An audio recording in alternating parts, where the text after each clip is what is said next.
What's up, gamers and geeks? Matt here with That's Fair Podcasting and Gaming Geeks Live. And in this video, I'm going to talk about some of the new details and leaks surrounding Grand Theft Auto 6 and how I keep seeing that it's still slated for May of 2026, so we can only hope.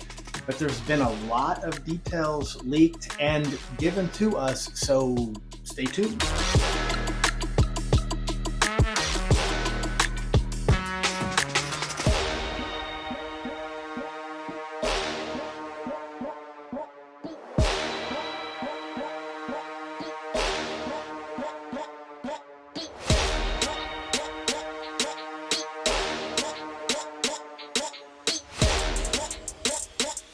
I know that I'm sincerely looking forward to this title. To me, Rockstar right now still has the edge. They're the behemoth of all video game developers, and I think they know it. I think they have the market cornered on when and how they decide they want to release their game, because any other project or game that tries to even release on or around that time is screwed.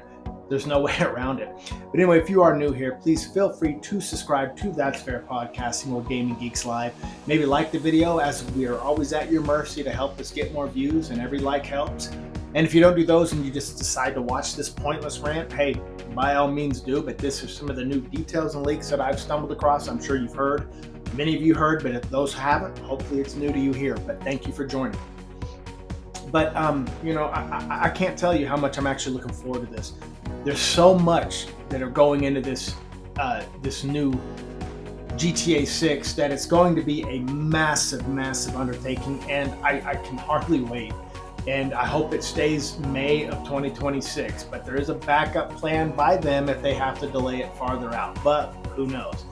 But to start off with the new details and leaks of GTA, there's going to be a huge focus on interactivity, which means it's not just going to be people. I mean, it's going to be a massive world where your interactions are going to be so plentiful that, I mean, who knows? You could be walking down the street, you could have interaction with an animal. I don't know if you can keep that animal, if that dog follows you home or not, but I'm just saying the interactivity is going to be a massive scale in this game. And that's nothing. That's tip of the iceberg. Over 1,500 world events are going to be taking place in this massive map. So many different things. There's going to be like different activities to do.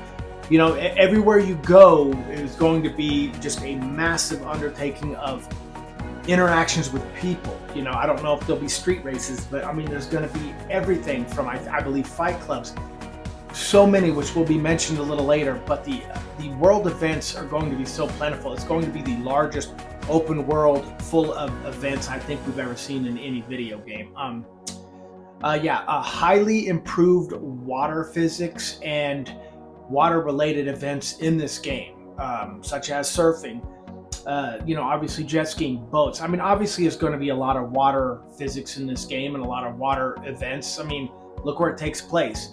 Vice City, and we all know that it's more or less Miami. To me, kind of looks like a splash of Fort Lauderdale in there too, but I've never been to Miami, but I've been to Fort Lauderdale a ton of times, and I love that area. So to have that in a video game with Unreal Engine 5, a brand new video game, I'm sincerely looking forward to it.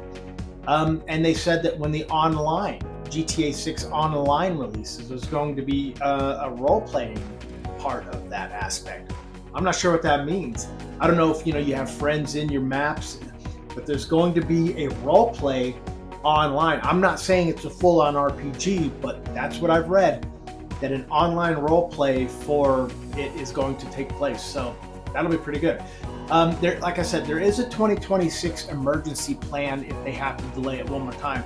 But from what I read, it won't go past 2026. So either way, we're looking to get this game in 2026 no matter what. But as of right now, it's still May.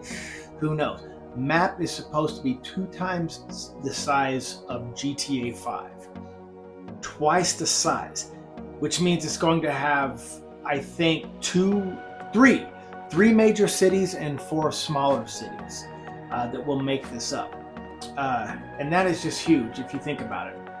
Because in this map of 3 large cities and 4 smaller ones, 70% of all the buildings will be enterable, from what I've read.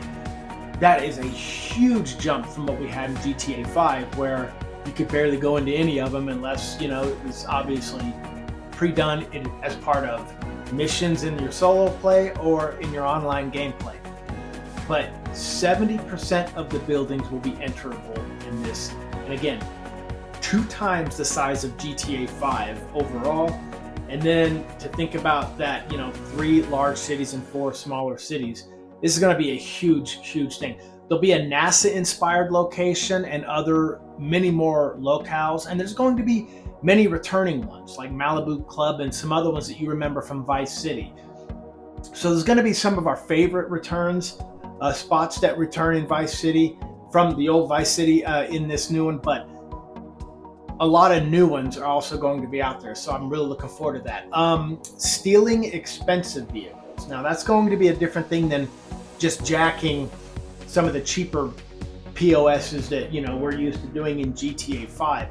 If you go to steal an expensive high-end or extremely fast import type of car, you're going to need specific tools for the job. Otherwise, you're not going to be able to gank that one. So just be ready to acquire. You may have to spend money in order to get the vehicles you want, not just, you may have to spend money to steal the vehicles you want.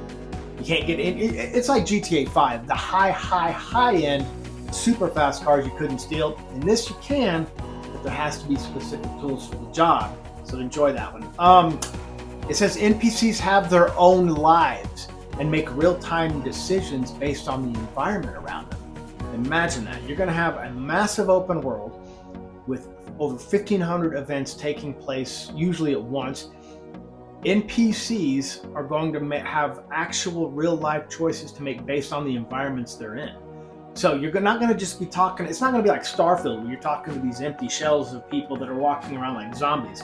You're going to be talking to people that are basically, making real life choices based on their environment. Now, some of those activities, you're going to have, there's going to be like, well, let's start with the body weight mechanics like we had in GTA 5 and dual wielding. So we're going to have dual wielding and body weight mechanics, meaning you pump iron, you're going to get buff. Now, from what I understand in this map, it's supposed to be always an always evolving map. So from what I also understand, you're going to need to have if your hair grows, you better get it cut.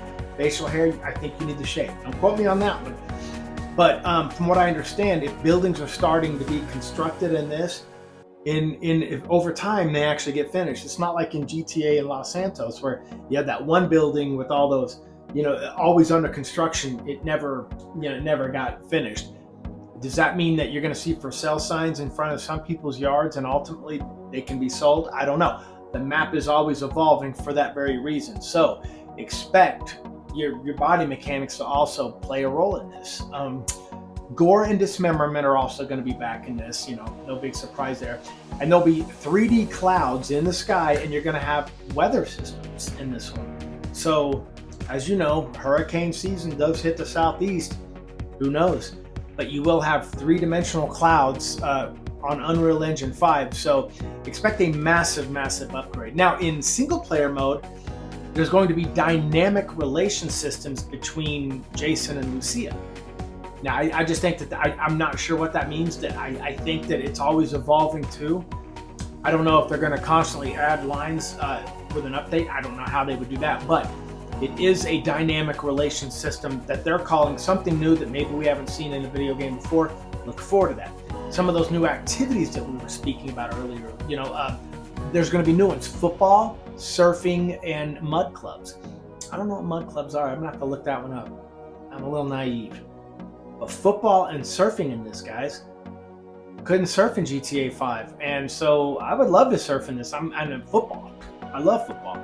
Returning activities, of course, will be like basketball, tennis, bowling, nightclubs, shooting ranges, and fishing. So those are some of the returning activities that we have in it. And the last thing to add is there's going to be a large emphasis or large focus on heists and drug trade. And you know as well as I do, there's a lot of drug trade through Cuba, going through back and forth. That's why Coast Guard gets involved. So, you might be able to make a lot of money in the drug trade online or single player game. Guys, all I know is all this news to me is exciting, and it literally is just, it's reeled me in. I'm already ready to go. I don't pre-order, but when this is pre-orderable, I'm pre-ordering this one. I have to. And I will be playing it on my normal account and on my Twitch account. Shameless plug. If you want to see me on Twitch, I'm Matt Gaming Geeks Live. But anyway, guys, that's pretty much it. You heard it here. I'm sure you've heard it elsewhere. If few of you haven't, I hope I've given you good news. But I'm sincerely looking forward to Grand Theft Auto 6. I have a feeling that we are in for a hell of a game, and I can't wait to see what it ultimately brings, because I think they're going to sit on this one for quite a while, and I think they're going to be able to afford to. So, hey, when you're the behemoth of video games like Rockstar, you can do it. But anyway, guys, that's all I had. I sincerely appreciate you joining me here. Please subscribe to That's Fair Podcast here at Gaming Geeks Live. Again, please give us a quick like, help us out. We're at your mercy. And if you just watched the video, that's really all that matters. And gamers, as I always say to you, all love. And I'm outro.